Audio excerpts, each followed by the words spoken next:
नमस्ते। आज हम जानने वाले हैं स्नान से जुड़ी कुछ जरूरी बातें। कई लोग स्नान को सिर्फ एक फॉर्मेलिटी की तरह लेते हैं, लेकिन आयुर्वेद में स्नान करने को न सिर्फ शरीर की साफ सफाई करने का एक जरिया माना गया है, बल्कि स्नान करने के कई अन्य सारे फायदे भी होते हैं। स्नान करने से आपकी आयु लंबी होती है।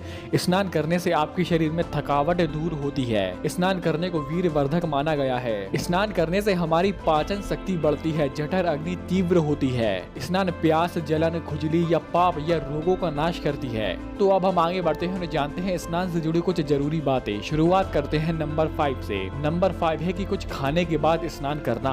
इसमें होता क्या है कि जब भी व्यक्ति कुछ खा पी लेता है और उसके तुरंत बाद नहाने चला जाता है, स्नान करने चला जाता है, तब उसने जो खाना खाया है वह खाना उसके शरीर में बिल्कुल भी डाइजेस्ट नहीं होगा या बहुत ही कठिनाई से डाइजेस्ट होगा। अब इसमें होता क्या है कि जब भी हम कुछ खा पी लेते हैं, तब जो हमारे शरीर में जो ब्लड फ्लो रहता है, जो पूरे शरीर में रक्त का संचार होता रहता है, वह रक्त का संचार पूरे शरीर से हटकर जब भी हम कुछ खा पी लेते हैं, वह हमारे पेट की तरफ बढ़ने लगता है। और ऐसी स्थिति में वह खून जब हमारे पेट की तरफ आने लगता है और उसके तुरंत बाद अगर हम स्नान कर ले, तब वही खून पेट से हटकर पूरे शरीर पर दोबारा आ जाता है। तब ऐसी स्थिति में जो हमने खाना खाया है वो अच्छे से डाइजेस्ट नहीं होता। वह जो खाया हुआ अन्न है वह आपके शरीर में हानि करेगा। इसलिए नियम नंबर 5 है कि खाना खाने के बाद स्नान नहीं करना है। मान लीजिए कि आपने कुछ भी खा पी लिया है, कुछ हल्का खाया है, तो उसके लिए कम से कम 1.5 घंटे रुकें। या कुछ आपने हैवी खाना खाया है जैसे लंच टाइप का, तब उसके लिए आप 4 घंटे तक रुकें। आगे बढ़ते हैं नियम नंबर 4 पर, जो है कि साबुन लगाना। साबुन आपको पता है कि ये नेचुरल नहीं होती। कई लोग ऐसा मानते हैं कि अगर हम शरीर में साबुन न लगाएं तो शरीर की गंदगी ही दूर नहीं होगी। तब ये लोग जरा बुद्धि लगाएं कि साबुन से जुड़ा पिछले 100 साल में कोई इतिहास ही नहीं मिलता है। तो क्या पहले के जमाने में लोग क्या साबुन लगाकर ही शरीर को शुद्ध करते थे? साबुन लगाकर ही क्या शरीर की साफ सफाई करते थे? नहीं करते थे ना। इसलिए ऐसी स्थिति में आप साबुन को छोड़कर आप एक प्राकृतिक साफ सफाई करने वाली चीज की तरफ बढ़े, जो है मुल्तानी मिट्टी, जो है दूध, कच्चा दूध या कड़क कपड़े वाली तौलिया ही आपका साबुन का काम कर देगी। पूरे शरीर का मैल एक तरफ कर देगी। ये साबुन के साइड इफेक्ट ना तो आपको 1 साल में मिलेंगे, ना ही आपको 2 साल में मिलेंगे। हो सकता है आपको 10 साल में भी ना मिले, लेकिन यही इसके साइड इफेक्ट आपको बुढ़ापे में देखने को मिलेंगे। इसलिए हमें साबुन को कभी भी अपनी स्किन पर नहीं लगाना है। आगे बढ़ते हैं तीसरे नियम पर, जो है गर्म पानी से स्नान करना।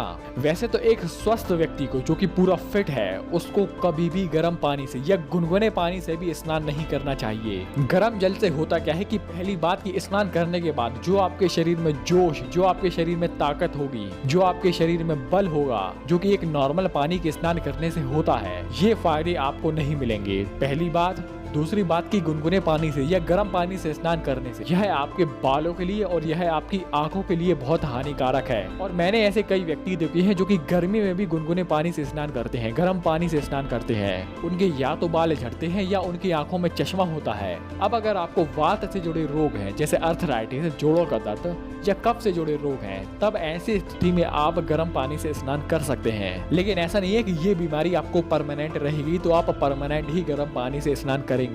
ये बीमारी होती तो लंबी है, लेकिन लंबे समय के लिए नहीं होती। इसलिए जब तक आपको बीमारी है, जब तक आप बीमार हैं, तब तक आप गर्म पानी से स्नान करें। और अगर आप गर्म पानी से स्नान करते हैं तो नीचे से ऊपर की तरफ बढ़े, यानी कि पहले आप पैर भिगोए, फिर ऊपर बढ़ते हुए आप घुटने तक आए, फिर आप जांघों तक आए, फिर आप छाती तक आए, कंधे तक आए, और ऐसे ऐसे करके आप स्नान कर सकते हैं। अब आगे बढ़ते हैं और जानते हैं दूसरे नियम के बारे में, जिसमें आयुर्वेद में कुछ ऐसे रोग बोले गए हैं जिसमें ऐसी स्थिति में हमें स्नान नहीं करना है। जैसे कि ऐसे व्यक्ति जिन्हें मुंह का लकवा हो गया हो, जिन्हें आंखों से जुड़ी समस्या हो, जिन्हें मुख रोग हो यानी कि मुंह से जुड़े रोग हो, जिन्हें दस्त की प्रॉब्लम हो, जिन्हें इंडाइजेशन की प्रॉब्लम हो और जिन्हें कानों से जुड़े रोग हो, तब ऐसी स्थिति में व्यक्ति को स्नान करना वर्जित बताया गया है। इसलिए अगर आपको बताए गए रोगों में से कोई एक भी रोग हो तो आपको स्नान नहीं करना है। अब आगे बढ़ते हैं और जानते हैं नंबर 1 नियम के बारे में, जो कि अगर आपने स्नान कर लिया है तब ये स्नान करने के बाद का नियम है, जो है कि नरम तौलिए से चमड़ी को साफ करना।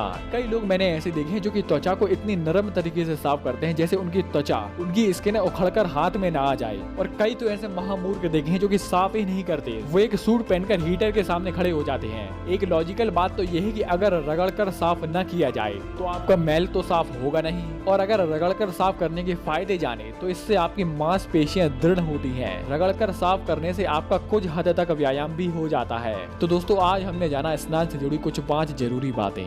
आपने वीडियो यहाँ तक देखी, आपका बहुत बहुत आभार, धन्यवाद।